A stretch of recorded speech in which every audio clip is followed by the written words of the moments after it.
Hi friends, ఈరోజు మనం quinoa dosa ఎలా చేసుకోవాలో చూద్దాం.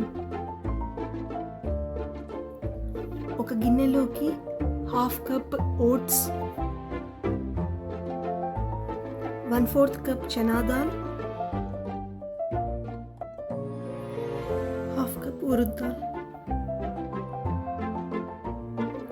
Half cup masoor dal, half teaspoon fenugreek seeds. ఇప్పుడు ఇవన్నీ వాటర్లో బాగా కడిగాలి. ఇవన్నీ వాటర్లో కడిగిన తర్వాత మనకు ఆల్రెడీ కీన్వా వచ్చేసి ప్రీ వాష్డ్ కీన్వా తీసుకున్నాను. సో వాటిని కడగాల్సిన అవసరం లేదు, లేకపోతే కడగాలి. నేను 1 కప్ కీన్వా ఇందులోకి యాడ్ చేస్తున్నాను. ఇప్పుడు ఇవన్నీ మిక్స్ చేసి ఇందులోకి వాటర్ వేసి 6 to 8 hours వరకు నానబెట్టాలి.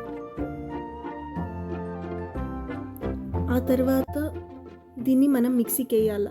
ఆ మిక్సీకి వేసేటప్పుడు 1 ఇంచ్ జింజర్, 2 పచ్చిమిర్చి, ఒక చేతి నిండా కొత్తిమీర తీసుకొని అంతా కలిపి మనం మిక్సీకి వేయాలి.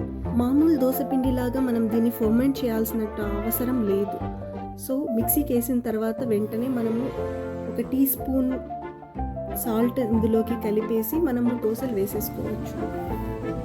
దోశ పెనం బాగా వేడైన తర్వాత ఇక మనం దోశలు వేసేసుకోవాలి.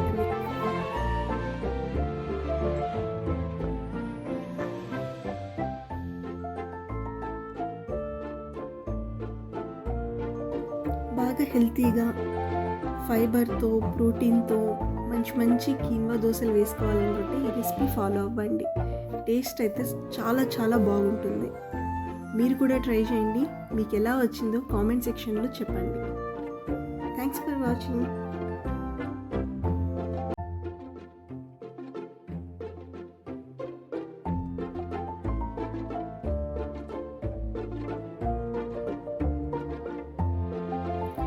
ఈ వీడియో మీకు నచ్చినట్టయితే please like, share and subscribe.